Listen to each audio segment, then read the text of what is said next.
$1 million in sales in one day on Shopify.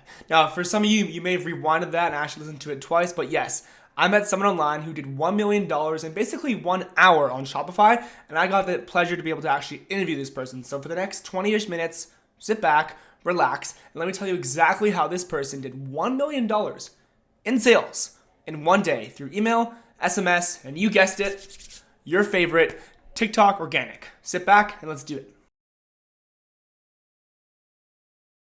Hey guys, welcome back to the channel. Welcome back to Ecom Street. Today I'm here with Umar, and pretty much we're just gonna jam out for a bit and talk about how he did 1 million in sales in one day for one of his clients. Umar runs an agency, and we're just gonna get into all its good stuff right now. So, yo, what's up?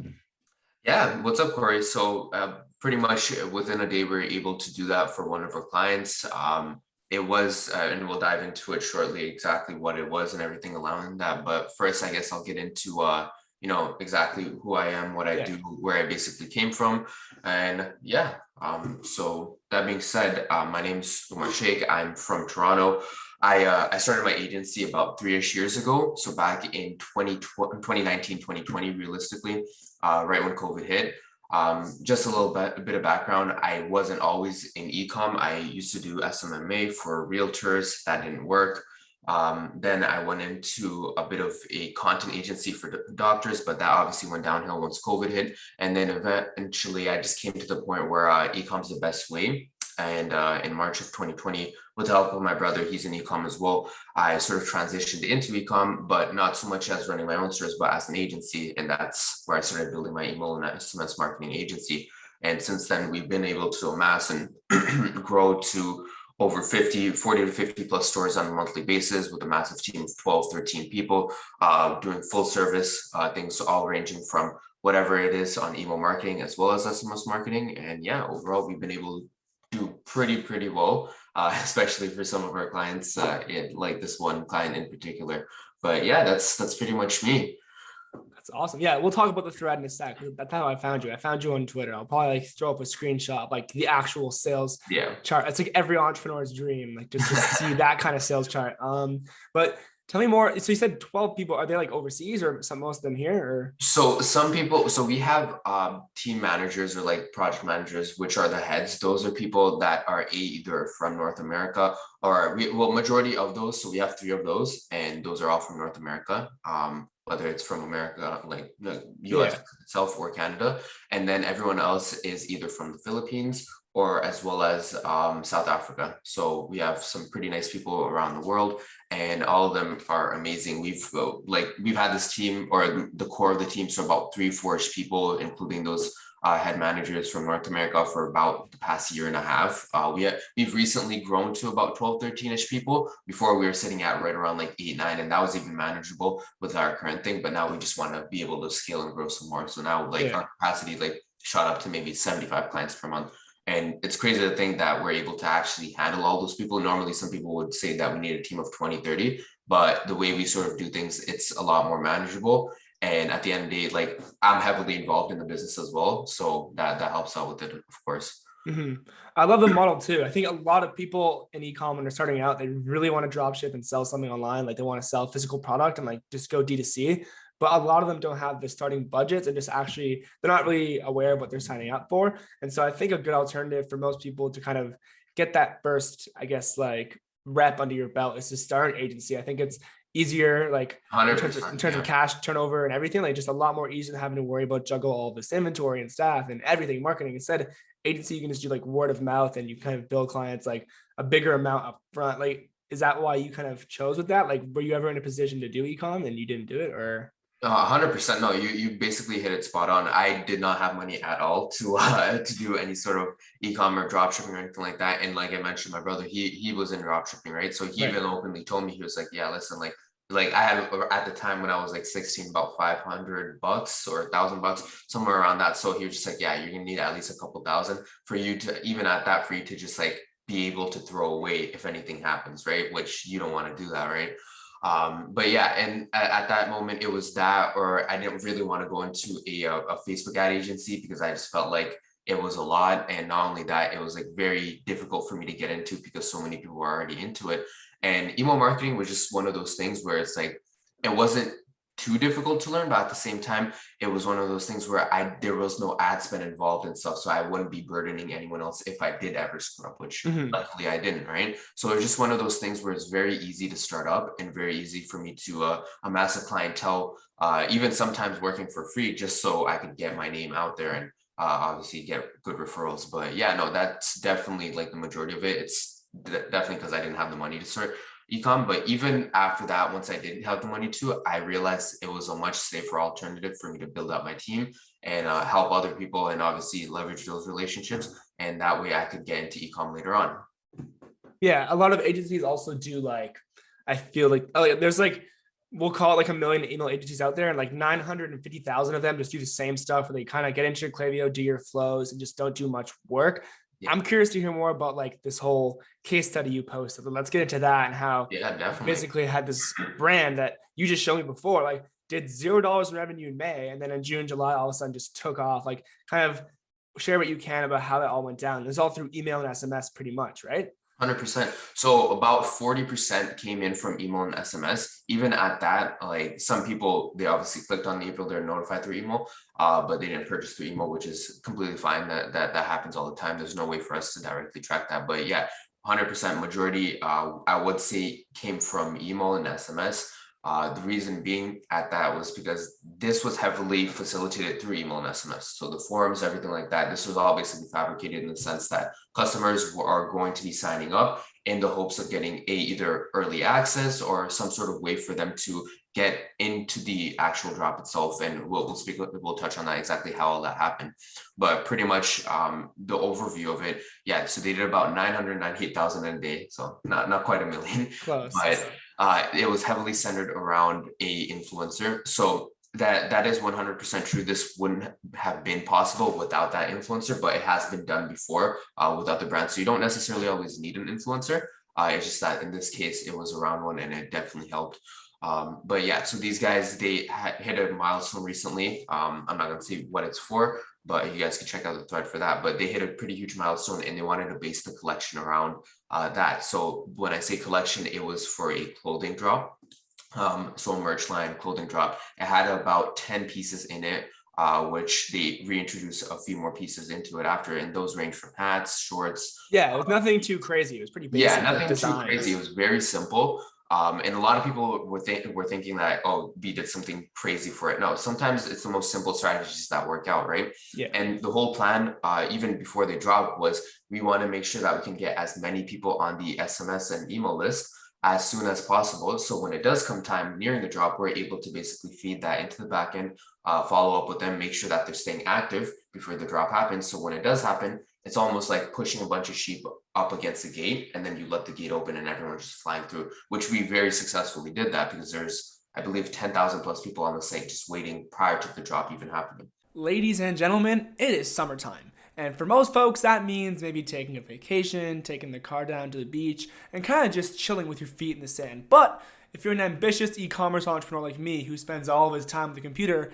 it is just another reason to grow sales. The most two effective ways. Ask anyone who runs an e-commerce brand, but when you're throwing a sale to your existing customers, all you want to do is use email and SMS. And what other better tool to use that than Privy? Here's why. If you're a newcomer to e-commerce, you're already figuring out a crap ton of things. Let Privy do all the hard work for you when it comes to email and SMS by making it easy. Step 1. You need to have some kind of spin to win pop-up on your site. Believe me, after doing e-commerce for over 3 years now, if there's one thing I've learned is that when you're displaying a regular boring pop-up that has your email little box and X in the corner, it's boring, no one likes it. Privy does that one feature where you have that spinning wheel come out, and it's just much more incentivizing for the customer to enter their email, SMS, or both, and win a small discount than it is to enter some boring little form. So step 1, collect your emails. Step 2, once you're building that email list and also adding all customers who purchase from your store into that email list, it's time to now set up a summer campaign.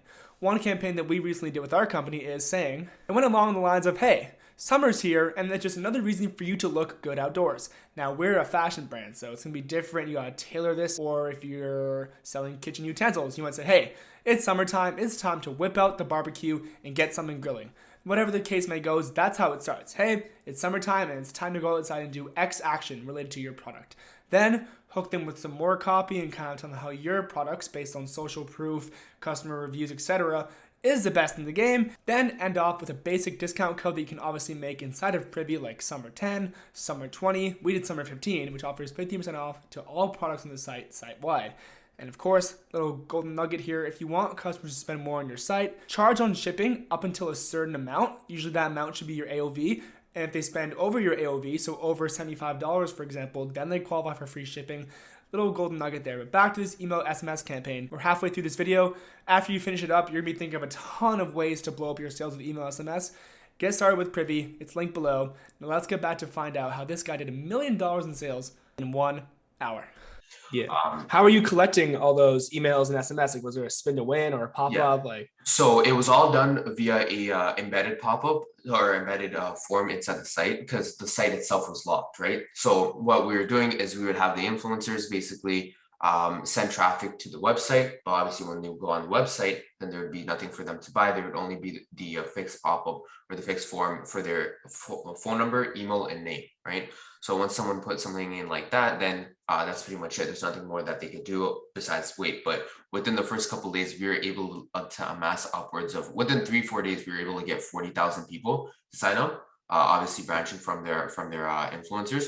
And then we had a form submit rate of about 53%, which is crazy if anyone knows anything about that. That's insane. Yeah, we're at like 15% for ours. Yeah, 10-15% is, even at that, is like very good. Like industry average is like 5%, depending on like the type of traffic that you're getting. But like 50% was phenomenal because obviously there's nothing else for them to do. They only had one option, which is sign up or don't, which is exactly why it should be 50-50. So you said like 40-ish% or whatever was from email and SMS, like combined. Yes. So the other 60% was just like the influencers posting the day of. Exactly, completely organic. There wasn't any paid ads that were run to this. I don't know why people were saying like, oh, you should do SEO. This is the reason, and 100% like it would have been great for them to do that. But at the end of the day, when you're doing something, when you're leveraging off of someone's personal branding, it's at their discretion, right? If they don't want to run ads, right? They don't want to tarnish their own brand name. They don't want to do anything like that because they see something further than that, right? And at the end of the day, if you're able to do 1 million in a day completely organically, that's by all means, that's amazing. There's no need for you to run ads.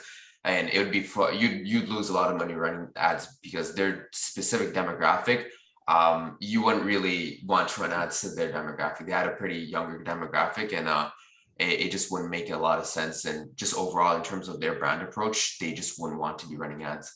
Yeah. Was there any kind of like post-purchase upsells and stuff like that? Or was it just like they come and bought? So whenever someone would buy or something along those lines, we definitely run them through. So for all of our clients, we have a standard like post-purchase upsell. For these guys in particular, since it was a clothing drop, then we were upselling them hoodies.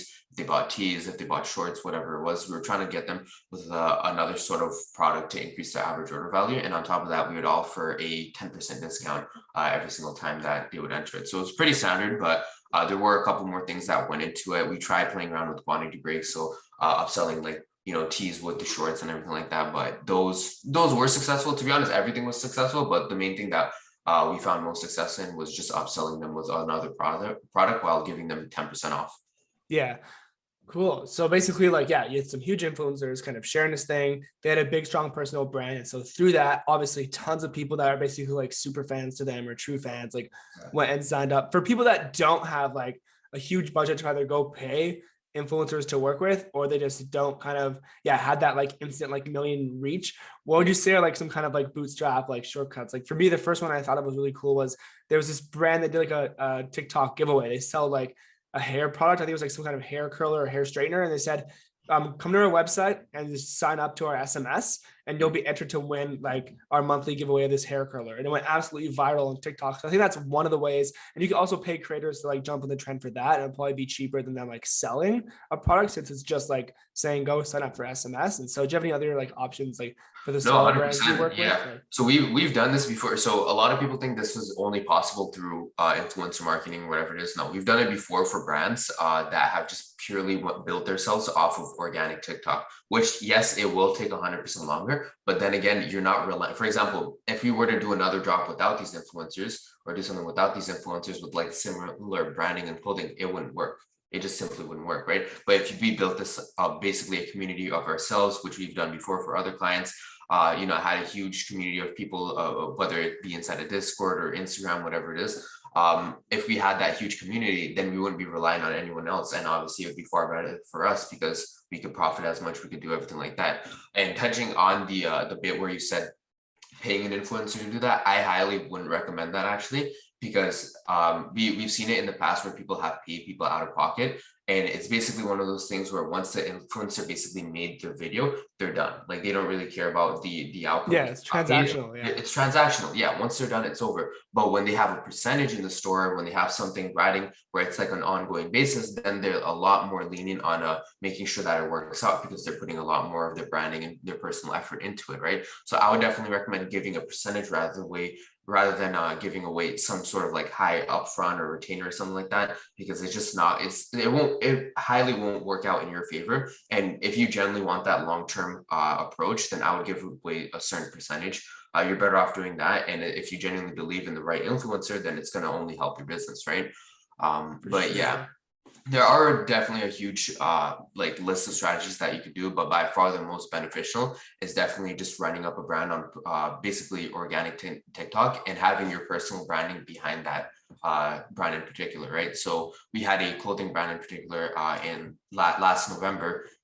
I could say their name. They were Divide the Youth, but they had a huge clothing brand, and they did they had a very strong drop. Like they had a massive drop, thousands and thousands of people ordered and stuff. Even to this day, like I think so, he's still fulfilling them because he couldn't handle that volume, but now he's on like a completely different level. But yeah, 100%. He's the kid's name is Nick. He's like my age as well. He's 18, and he completely built out from the ground up. And like kudos to him. He's an amazing kid, and it's definitely one of those things where if you put enough time and effort towards your brand and through the right strategies, then you don't need to pay anyone to get that same result.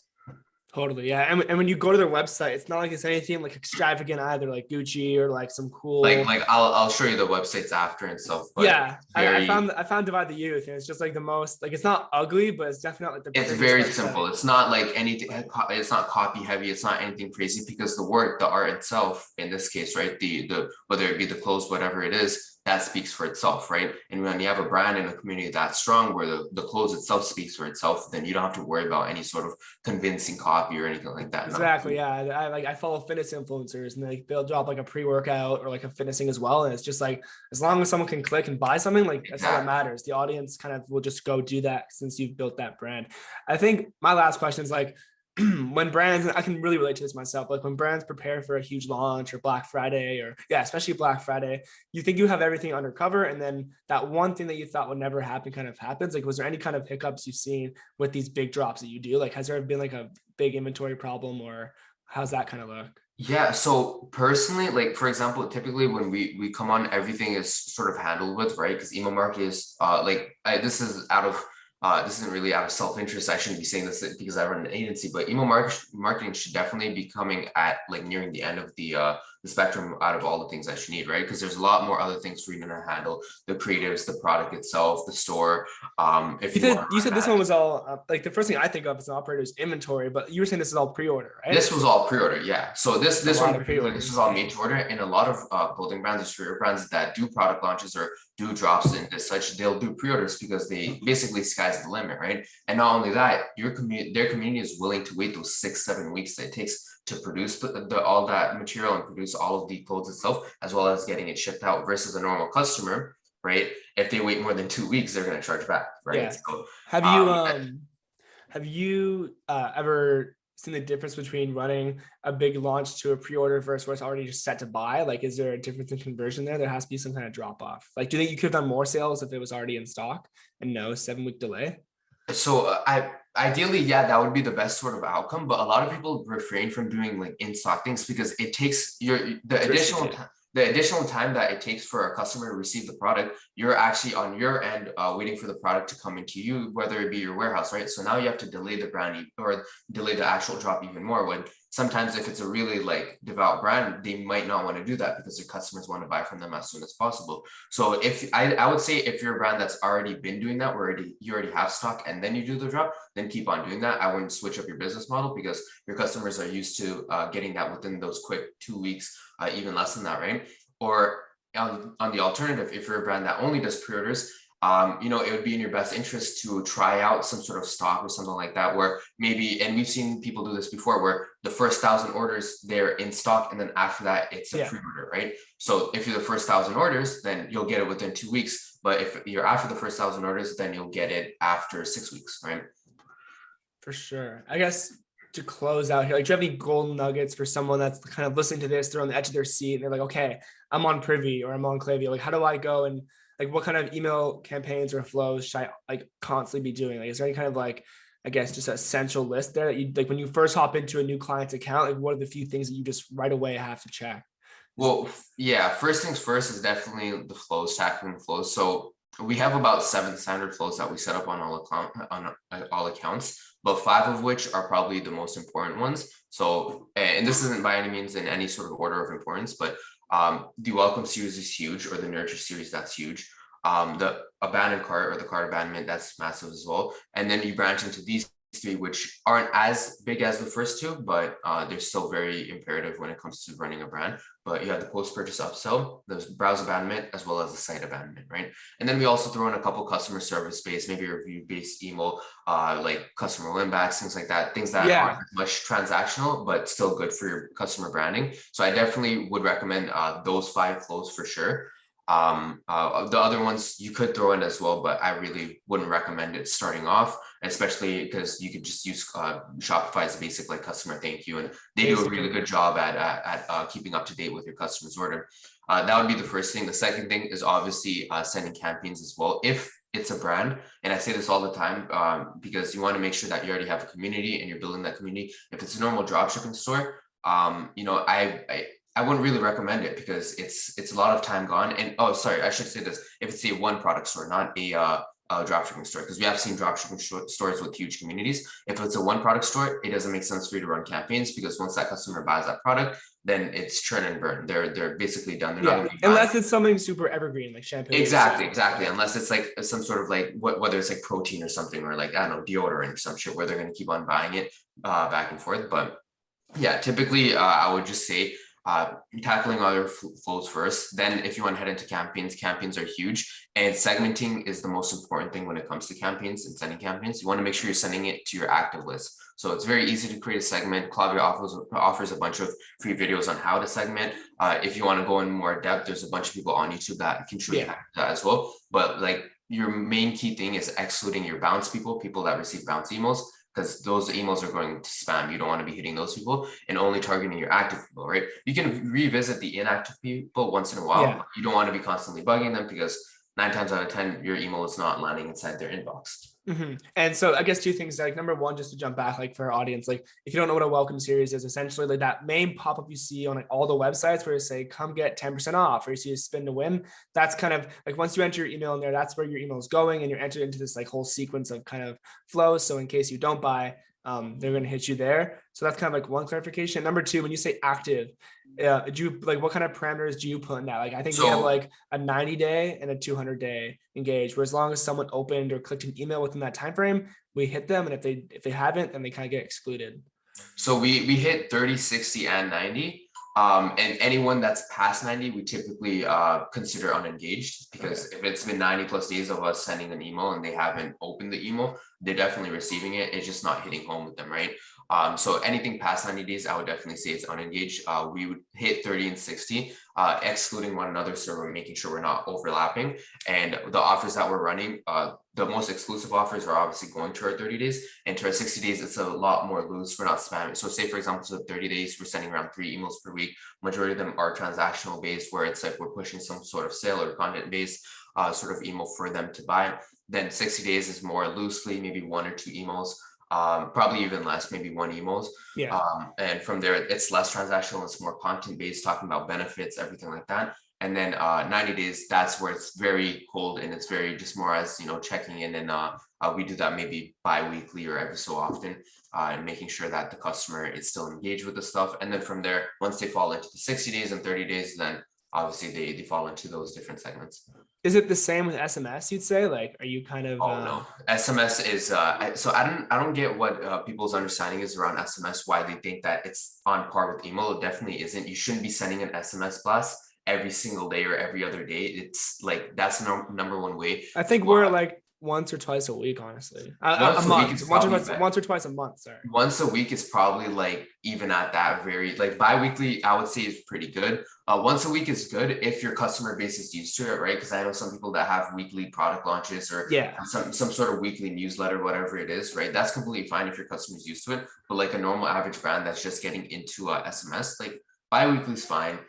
Your whole goal isn't for you to make a bunch of money from that one SMS. It's mainly for you to curate your SMS subscribers. So when it does come time for that special sale or Black Friday or that end of the quarter sale that you want to run, then you could send that SMS, and that's where it's really going to perform well, right? So SMS is one of those things that when you do use it, you want it to really work, and email is one of those things where sometimes it really works, sometimes it works mediocrely. It's one of those things that regardless of like actual sales wise, you're going to be sending out an email just because you want to keep your customers engaged.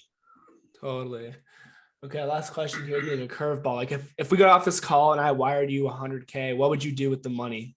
Like for the business. For the business? Yeah. Like, I'm curious how agencies work. I would probably I would definitely hire a couple more project task managers, and probably invest in some ads because that's currently what we're doing right now. We're running we're starting getting into lead gen ads and everything like that. And we're like, and I'll talk about it shortly after because we haven't put it into full effect, but probably grow out my team some more. So probably expand it to like 20 plus people and have those branched into North America as well. Yeah. And on top of that, yeah, probably go into ads as well, and probably grow and as well probably invest in a much better setup because hey, it's not bad. All that matters. Not bad. All that matters is the results. But definitely. Yeah, there you have it. If there's anything else that you want to add in, feel free. But guys, this is kind of the whole scope of how you can pretty much not do exactly what he did and do $1 million in sales in one day, but maybe with the proper email and SMS collection and nurturing like the audiences and everything, you can build a brand and like do this at a smaller scale, but still have that community formed to kind of just get free revenue. That's everything from me. But yeah, I just want to say thanks for being here, and I'll obviously link your Twitter below. That's probably where people should find you the most, right? Definitely. Cool, man. Well, let's wrap it up there. All right, awesome. Thank you so much for having me. Yeah. And yeah, so for anyone that's curious about my brand or my agency in itself and what we do, like you can link my socials in the bottom. And on top of that, if you're a brand that's looking to get your email and SMS marketing done, then definitely hit me up on Instagram at umzrs, and we'll definitely chop it up there. Cool, man. Thanks for being here. Of course. Thank you, Corey.